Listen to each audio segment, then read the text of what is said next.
investigadora, pues que llevo más de 30 años trabajando en temas sociales, recuerdo como un desafío muy fuerte de carácter ético en el trabajo con víctimas, mujeres víctimas del conflicto armado, indígenas y campesinas, y recuerdo dos hechos. El primero, tener que recolectar información para evidenciar situaciones de vida de la población víctima del conflicto armado que tienen que necesariamente ser intervenidas, pero que implican o significan retomar situaciones dolorosas de la población víctima del conflicto armado y sobre todo de las mujeres víctimas del conflicto armado que silenciaron sus voces para impedir que sus familias fueran afectadas por hechos como el abuso sexual, hechos como la injusticia del sistema jurídico, y remover eso pues implica adentrarse en situaciones muy duras y muy difíciles que hoy llamamos revictimización, pero que ellas mismas querían contar, que querían visibilizar porque eran situaciones que no se habían intervenido y que la justicia no había intervenido y que las negaba. Entonces, para mí ese fue el primer reto, el tener que sentarme horas enteras con mujeres jóvenes o mujeres adultas o maduras a recomponer toda una situación de victimización y de dolor de lo que fue el impacto del conflicto armado en la vida de las mujeres, de sus familias y de sus comunidades. Y la segunda, poder identificar, por ejemplo, con la población víctima del conflicto armado indígena, tener que identificar que había también de parte de la justicia tradicional, de la justicia indígena,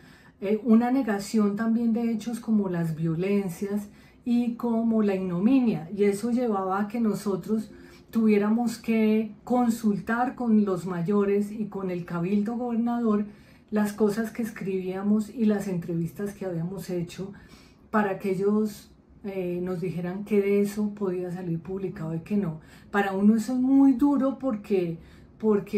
había como una censura,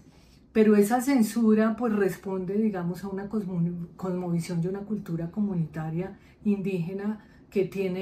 es respetada y que las mujeres nos confiaron como algo, digamos, de mucha confianza y de una necesidad de cambio para que las rutas de acceso a la justicia, tanto en la justicia ordinaria como en la justicia indígena, se transformaran y resolvieran. Pero muchos de nuestros reportes tuvieron que sufrir el filtro de las autoridades indígenas que dijeron esto sí, esto no, esto sí, esto no, sale publicado, y nosotros tuvimos que respetar esa voz a pesar de que seguimos trabajando con las mujeres indígenas en una ruta de acceso a la justicia. Esos son, digamos, los dos desafíos éticos a los cuales yo me enfrenté en el trabajo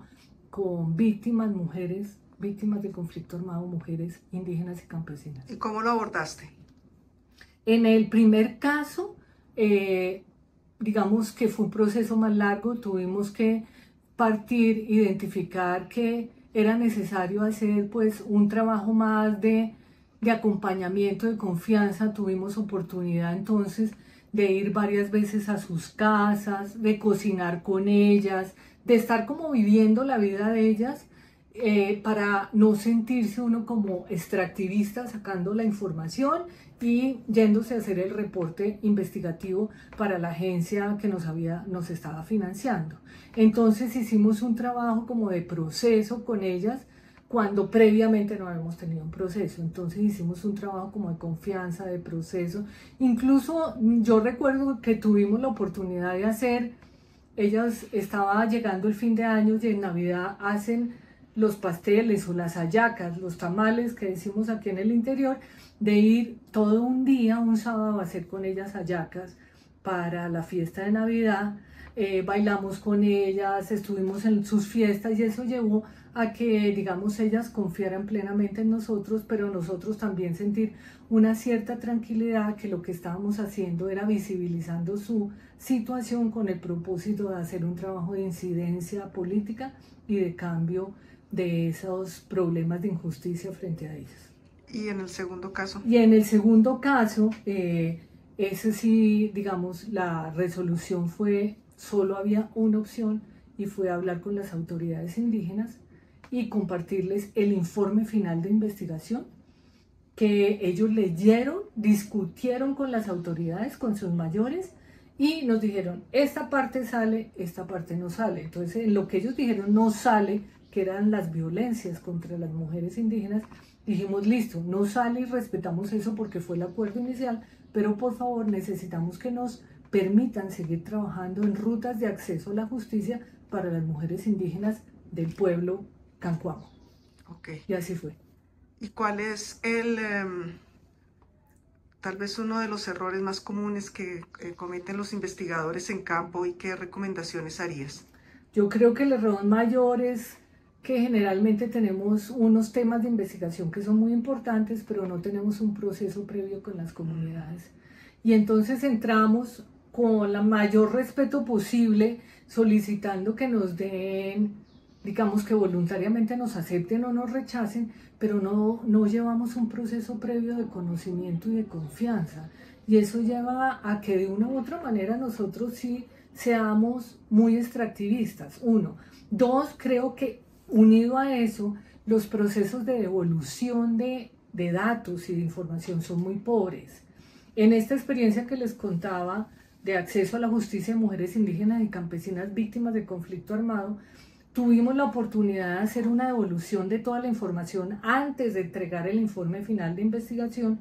e hicimos un encuentro entre todas las comunidades con las que trabajamos. Eso nos amplió la información y ellos y ellas se apropiaron de toda esa información. Sintieron que esas eran sus voces y nos dieron autorización para que nosotros pudiéramos publicar esa información. Y cuando hicimos el lanzamiento del libro y del video que ellas habían hecho, ellas asistieron a nuestro proceso y presentaron el video y el libro como si lo hubieran escrito ellas mismas. Nosotros simplemente fuimos como unos traductores o unas traductoras de su voz.